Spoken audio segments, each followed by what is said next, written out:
다니엘 3장 8절에서 15절까지의 말씀, 제가 가진 성경으로는 구약 성경 1236페이지 어간에 위치해 있습니다.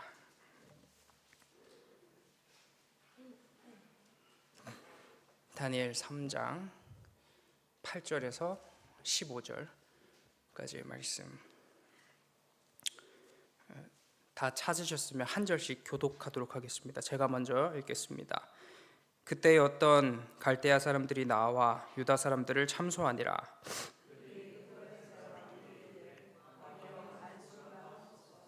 왕이여, 왕이 명령을 내리사 모든 사람이 나팔과 피리와 수금과 사명금과 양금과 생황과 및 모든 악기 소리를 듣거든 엎드려 금신상에게 절할 것이라.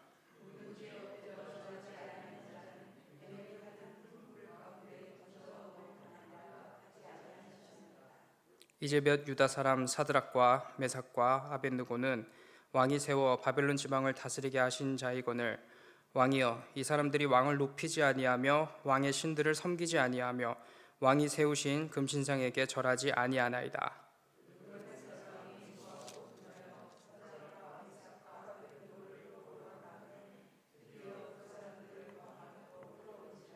느부갓네살이 그들에게 물어 이르되, 사드락 메삭 아벳느고야, 너희가 내 신을 섬기지 아니하며 내가 세운 금신상에게 절하지 아니한다 하니 사실이냐?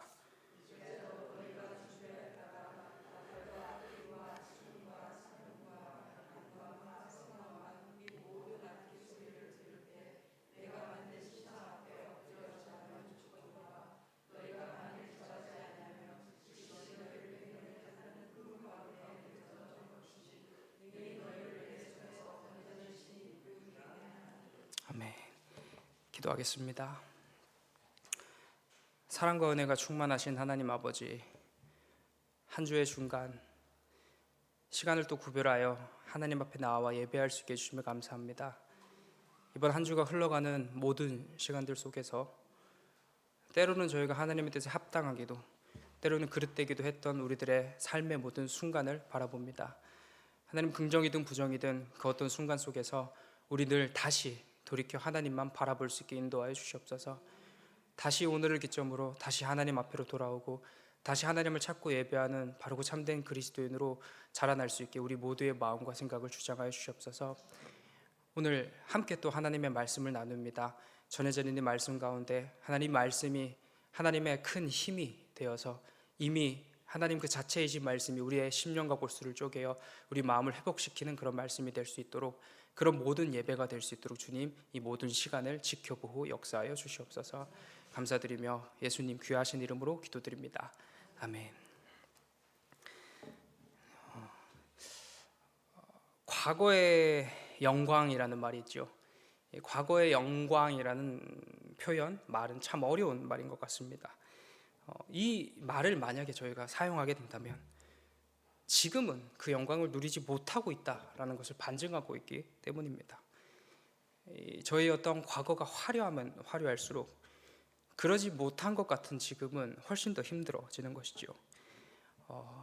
이 예를 드는 게 좀 적절하지 않다라고 저도 생각이 들긴 했는데, 잠깐 10분 이해하자면 어렵고 힘들게 살았던 사람이 조금 더 어려워지고 힘들어지는 거는 이게 쉽다는 말이 아니라 그래도 감당할 용기 정도는 생기는 것 같습니다.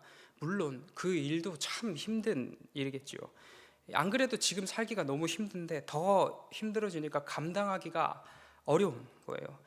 그래도 만약에 실제적으로 와 닿는 무게라고 했을 때는 그 상황이 참 절망적일 뿐이지 엄청나게 갑자기 새로운 일이 다가왔거나 엄청나게 충격적인 일로 그 일들이 다가오는 것 같지는 않습니다. 반면에 엄청나게 화려한 인생을 살아가던 사람이 갑자기 한순간에 어려워지게 된다면 이 사람은 속수무책으로 넘어지게 됩니다. 그가 겪는 지금의 그 어려움, 생전 처음 겪는 일들이기 때문입니다. 그렇기 때문에 어떻게 헤쳐나가야 할지, 어떻게 살아가야 될지 도무지 알 길이 없는 것이죠. 또한 그 어려움의 시간 속에서 그 사람의 머릿속을 떠나지 않는 것은요, 과거에 누렸던 영광일 것입니다. 내가 옛날에는 이렇게 살았는데, 내가 옛날에는 저렇게 누렸는데 하고 말입니다. 지나가는 사람들의 어떠한 화려함을 볼 때마다요, 자신의 과거가 생각이 날 것이고, 그러지 못한 지금의 현실이 늘 대조가 되면서 매일매일을 절망 가운데 살아가게 될 것입니다. 이처럼 지금은 없지만 과거에는 있었던 어떠한 것, 특별히 과거에 어떠한 화려했던 경험, 누렸던 풍요로움은 지금을 무너뜨리는, 오늘을 살아가기에 너무나도 오늘을 힘들게 하는 장애물로 우리에게 다가옵니다. 어쩌면 법칙이겠죠. 그런데요, 이 법칙처럼 보이는 것이 적용되지 않는 부분이 있습니다. 그곳이 어디냐면 바로 우리들의 신앙의 영역입니다. 우리와 같은 그리스도인의 삶인 것 같아요. 저희에게도 과거의 영광이라는 게 있었습니다. 이것을 저는 오늘 과거의 은혜라고 한번 불러보도록 하겠습니다. 우리에게도 과거의 은혜가 있었습니다. 저희의 과거의 어느 날 하나님을 진하게 만났던 경험, 또 과거의 어느 날 말씀 가운데 큰 은혜를 받아 참으로 감격했던 그 경험, 저희가 그리스도인으로서 인생을 살아가며 겪었고 누린 수많은 기적 체험, 그 은혜의 순간들, 이 모든 것들이 우리에게 있는 과거의 영광이자 과거의 은혜일 것입니다. 하지만 그것은 과거의 일입니다. 지금은 우리에겐 없고 지금은 일어나지 않을 수도 있는 일들인 것이겠죠. 그렇다면 만약에 지금 우리들의 삶에 그런 일들이 일어나고 있지 않다고 한다면 저희는 마땅히 절망해야 되는 게 맞고요, 그것이 없는 상실감에 눈물을 흘려야 하며 다시 그 순간이 나에게 찾아오기를 간절히 바라야 하는 게 정상일 것 같습니다. 하지만 어쩌면 우리는 그렇게 생각하기보다는 여전히 그 영광이, 그 은혜가 나에게 남아있는 것처럼, 여전히 나는 그 풍요로운 은혜 속에서 살아가고 있는 것처럼 착각을 하곤 합니다.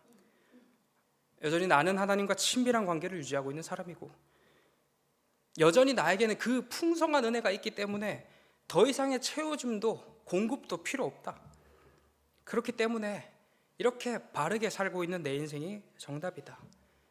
내가 옳고 내가 맞으며 나처럼 살지 않는 저들은 틀렸다라고 생각하기도 할 것입니다. 착각이겠죠. 그때는 그랬을지도 모르겠습니다. 그러나 지금은 아닙니다. 과거의 영광이 지금의 영광이 아닌 것처럼 과거의 은혜는 지금의 은혜가 아닌 것입니다. 우리에게는, 우리와 같은 그리스도인들에게는 매일매일의 은혜가 필요하며 우리는 매일 하나님 앞에서 새로워져야 합니다. 우리는 연약하기 때문에 늘 실수하기 마련입니다. 혹 우리가 참으로 은혜 가운데 충만한 삶을 살아간다고 하더라도, 매일매일 은혜를 누린다 하더라도 우리는 실수하는 연약한 존재들인 것이지요. 또 한편 저희가 참으로 은혜 가운데 살아가는 사람이라고 한다면 나는 연약하구나, 내가 죄인이구나 라는 사실을 분명하게 바라보게 됩니다. 이에 우리는 자기 자신의 삶을 돌아보며 혹 나의 인생에, 나의 시간 속에 연약한 부분은 없었는지, 나 때문에 상처받는 사람은 없었는지 살펴보게 됩니다. 그리고 그런 사람들은 늘 하나님을 알고자 합니다. 혹 지금까지 내가 알고 있었던 하나님에 대한 것들이 오해는 아니었는지, 내가 옳다고 여긴 그것이 나만의 착각은 아니었는지 늘 고민하면서, 늘 반성하면서 하나님 앞에 나아가는 삶이겠죠. 이 삶이 바로 오늘의 은혜, 과거의 은혜가 아니라 오늘의 은혜를 누리며 살아가는 삶이라 생각됩니다. 매일매일 부어지는 하나님의 은혜 가운데서 참으로 복된, 이렇게 복된 하루하루를 살아가는 삶이겠죠. 하지만 과거의 은혜로 살아가는 사람에게는 이러한 모습이 없을 것 같습니다. 지금 나의 삶이 옳아, 지금 나의 신앙이 정답이야. 그렇기 때문에 남들도 나처럼 해야 되고, 그렇지 못한 모습을 남들이 보이면 정죄하고 또 판단하곤 합니다. 품지를 못하는 거예요. 다시 말해 사랑을 하지 못하는 겁니다. 그런데 어떻게 그런 사람을 보며 우리가 은혜가 충만한 사람이다, 여전히 하나님과 충만히 교제를 하고 있는 사람이다라고 저희가 말할 수 있겠습니까? 우리 하나님의 별명이 사랑의 하나님이신데 그 사랑의 하나님과 매일 교제하며 매일의 은혜를 충만히 누리는데 사랑이 없다? 있을 수 없는 일이죠. 그렇게 교제하며 살아가는데 나만 정답이고 남은 다 틀렸고 다투고 정죄하고 판단하면 우리가 어찌 살아갈 수 있겠냐 말입니다. 그럴 수 없습니다. 물론 저희는 연약하죠. 연약함 때문에 그래도 튀어나온 모습들이 당연히 있으리라 생각이 됩니다. 그러나 지금 오늘의 은혜로 살아가는 사람들은요, 금방 돌이킵니다. 금방 하나님 앞으로 나와 자기 자신을 점검하게 됩니다. 하지만 과거의 은혜로 살아가는 사람들은 여전히 내가 옳습니다. 문제 앞에서, 사건 앞에서 다 남 탓입니다. 상황 탓이고 환경 탓이고. 왜냐하면 나는 여전히 은혜 받은 사람이고 나는 여전히 하나님과 친밀한 사람이기 때문에 내가 하나님과 함께 하는데 내 선택이 옳지라는 착각을 하는 거지요. 그게 과거에 있었던 것이고 잠시 나를 찾아왔다가 지나간 순간임에도 불구하고 우리는 여전히 그게 나에게 있다라는 착각을 하곤 합니다. 오늘 느부갓네살도 그랬던 것 같습니다. 이 본문을 해석하는 부분에 있어서 여러 가지 측면으로 해석이 가능하지만 충분히 저는 해석이 가능한 해석이라고 생각이 됐습니다. 느부갓네살은 과거의 은혜를 경험했던 사람입니다. 하나님의 그 놀라운 기적을 몸소 자기 눈으로 체험했던 사람이지요. 그러면서 하나님의 전능하심과 전지하심을 마땅히 그 하나님의 위엄 앞에 느꼈을 것입니다. 이 다니엘을 통해서 진짜 하나님을 제대로 만난 것이죠. 이 하나님을 찬양하고 하나님께 영광도 돌립니다. 하지만 그것은 과거에 잠깐 찾아온 하나님의 은혜였습니다. 진짜 잠깐 찾아온 은혜. 그것도 본인이 잘해서 찾아온 게 아니라 다니엘을 통해서 찾아온 것이고요. 또 하나님께서 온 세상을 섭리하시기 때문에 그 일환으로서 잠시 본인이 누리게 되는 기적과 같은 것들이었습니다. 그럼에도 느부갓네살은 여전히 그게 나의 것이고 꿈의 해석대로 모든 일이 탄탄대로일 것이며 나의 모든 행동이 옳을 것이라는 착각을 하게 됩니다. 착각입니다. 애초에 하나님께서 그와 함께 하시지 않으셨을 뿐더러 머물렀다고 한다면 정말 잠시 머물다 간 하나님의 은혜였습니다. 말 그대로 과거의 은혜였습니다. 그 은혜가 지금의 느부갓네살을 만들지 않습니다. 하지만 느부갓네살은요, 여전히 하나님의 은혜가, 그 능력이 자신에게 있다고 착각합니다. 게다가 그 착각을 넘어서 이제는 나는 뭐든지 해도 된다, 내가 옳으니까, 내가 맞으니까 하나님께서도 내 편을 들어주셨지 라며 착각을 하게 되는데요. 그래서 금신상도 만들고 그 신상에게 절까지 하라고 합니다. 또 절하지 않으면 죽이겠다, 엄포도 놓습니다. 타인의 생명쯤은 아무렇지 않게 생각합니다. 또 심지어는 자기가 세상의 중심이라고 여기죠. 이제는 이쯤 왔으면 이제 하나님의 은혜도 온데간데 없습니다. 과거의 은혜를 넘어 자기 스스로가 기준이 되고 신이 되는 죄악으로 더 극악으로 발전하게 됩니다. 느부갓네살에게 있어서 하나님은 단지 명분입니다. 내가 하고자 하는 것을 지지해주는 명분, 나의 삶을 정당화시켜 줄 수 있는 명분이 되겠죠. 그렇게 그는 점점 하나님을 잊어가고요, 끝내는 완전히 하나님을 잊어 그 감격을, 그 은혜를 잊어버리고 교만한 자기 자신만 남아 이렇게 외칩니다. 15절 말씀입니다. 능히 너희를 내 손에서 건져낼 신이 누구이겠느냐. 이 과거의 은혜의 머무름을 완전히 넘어서 하나님을 잊어버리고 그저 교만한 그 죄악된 본성 그대로를 살아가는 느부갓네살의 모습이 오늘 본문에 등장하는 느부갓네살의 모습입니다. 어쩌면 오늘 본문을 함께 나누면서 이처럼 악한 느부갓네살과 우리를 비교한다고 사실은 맞지 않을 수도 있을 것 같습니다. 어쩌면 엄청난 비약일 수도 있겠습니다. 또 저희가 과거의 은혜에 혹 갇혀 살아간다고 해서 이 느부갓네살처럼 극도로 교만하고 마치 자기가 신이 된 것 마냥 살아가지는 않을 수도 있겠습니다. 하지만 느부갓네살이 보인 일부의 모습이 과거의 은혜에 갇힌 우리들에게도 드러날 수 있는 충분한 모습일 것 같고요. 또 어쩌면 저희가 그렇게 계속 착각하면서 난 하나님과 친밀한 존재들이야, 난 하나님의 은혜를 충분히 경험하고 있어, 나와 하나님은 뗄래야 뗄 수 없는 그렇게 가장 가까운 존재야 라고 생각하다 보면은 끝내는 우리도 우리에게 마땅히 계셔야 할 하나님은 없고 느부갓네살처럼 자기 마음대로 하고 싶은 대로 살아가게 될지도 모를 것 같습니다. 그렇기 때문에 우리는 과거에 머물러서는 안 됩니다. 과거의 은혜에 머물러 마치 그 은혜가 지금의 나를 만들고 있는 것처럼 착각해서는 안 된다는 것이죠.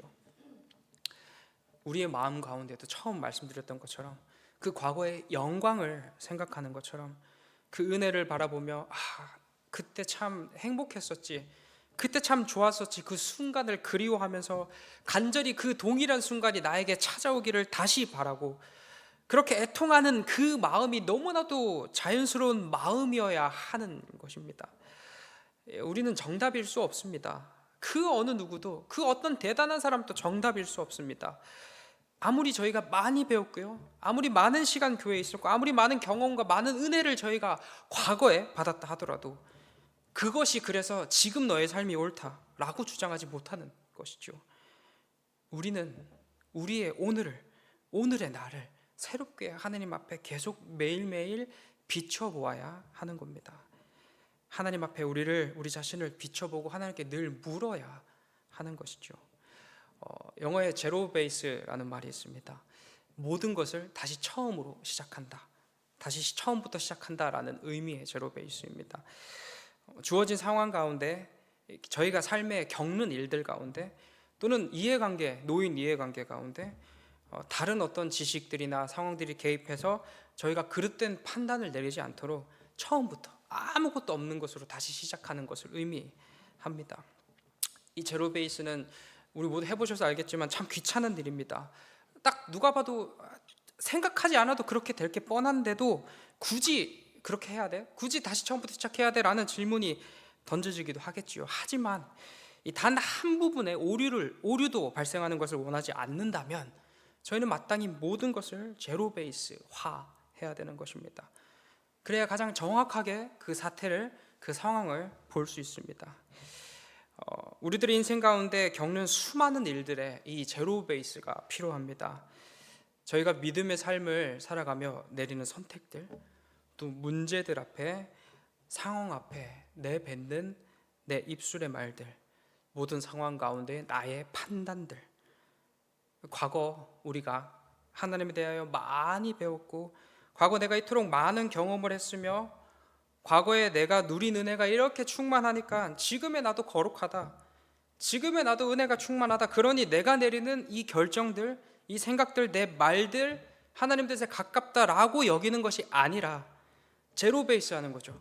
우리가 여전히 죄인이라는 가장 분명한 명분에 따라서 다시 시작점으로 저희가 돌아와서 그때에 다시 하나님께 묻는 거예요. 그때에 다시 하나님의 뜻을 구하고요, 그렇게 지금 우리가 내릴 수 있는 가장 거룩한 선택들을 내리는 것입니다. 이 삶이 바로 오늘 허락되는 은혜를 누리고 경험하는 인생, 오늘 제목처럼 가장 귀하고 복된 그리스도인의 인생이지 않을까 생각해 봅니다. 그렇기 때문에 저에게 꼭 필요한 것은 무엇이냐면 오늘의 은혜가 필요한 것. 이 모든 것을 위해서 우리에게는 오늘의 은혜라는 게 필요한데요, 과거가 우리를 주장할 수 없으니 우리는 오늘의 은혜를 받고 누려야 하는 것입니다. 그래야 저희는 과거에 머무르지 않고 다시 하나님 앞으로 나아갈 용기를 얻으며 매일매일 겸손하고 사랑 가득한 삶을 살아갈 수 있습니다. 이 모든 것은 오늘의 은혜가 있어야 가능한 일들입니다.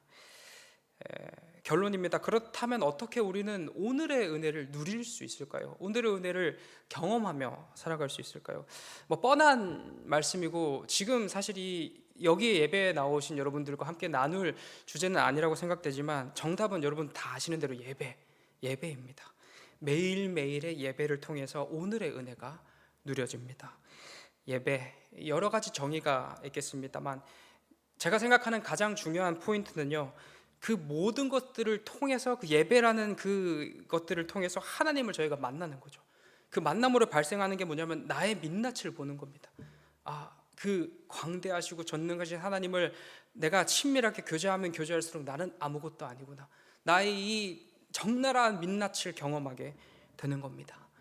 우리는 이 예배를 통해서 하나님을 만나고요, 우리의 찬양, 우리의 기도, 울려 퍼지는 하나님의 말씀, 한편 우리의 삶 속에서 하나님을 높이고 그리스도인의 건강한 삶을 그래도 조금이라도 살아보려고 노력하면서 이를 위해서 각자의 자리에서 말씀도 읽으시고 기도도 하고, 어느 날은 그렇게 드러났죠. 예배함으로 드러난 민낯 가운데 그렇게 살지 못하는 우리 자신을 보며 애통해 보기도 하고 눈물도 쏟아보며 회개 기도도 하며, 또 어느 날은 그렇게 드러난 것들을 통해서 참 감사하구나, 이게 모든 게 다 은혜라는 것이구나라는 것에 감격하면서 그렇게 매일매일 매일의 순간 속에서 하나님을 만나 하나님을 예배함을 통해서 우리는 오늘의 은혜를 누립니다. 말씀을 묵상하면서 한번 예배는 어떤 것에 비유하면 좋을까 한번 생각을 해봤는데, 저는 샤워가 갑자기 떠올랐습니다. 가끔은 이제 샤워를 잊으시는 분들도 계시긴 하지만 보편적으로 저희는 샤워를 잊지는 않습니다. 왜냐하면 저희 몸 자체가 찝찝하다가 아우성을 치기 때문입니다. 샤워 안 하면 가렵고요, 끈적이면서 상당히 불편합니다. 오랜 시간이 지나면 우리 몸에서 나는 냄새 때문에 스스로가 견디기도 어렵게 됩니다.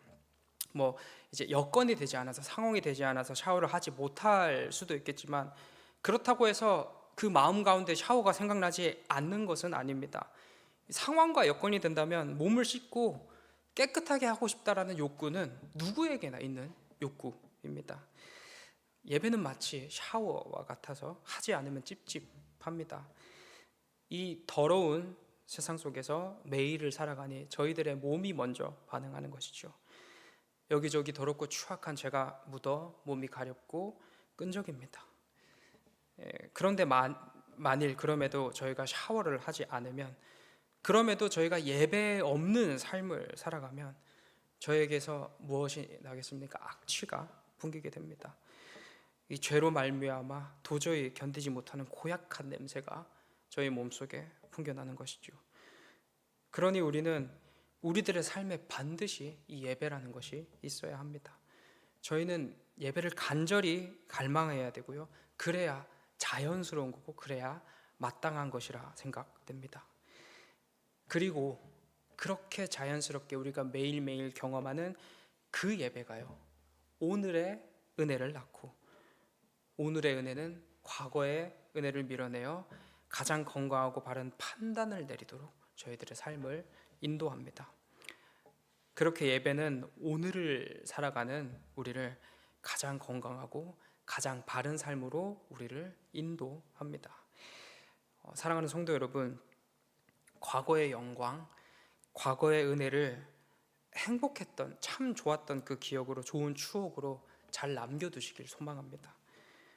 과거의 은혜는 그때 그 자리에 있을 때 가장 아름답게 빛이 납니다. 그리고 그 지난 과거 못지않은, 아니 어쩌면 이미 지나온 시간만큼이나 더욱 풍성하게 쌓여있는 오늘 주시는 하나님의 은혜가 우리를 기다리고 있습니다.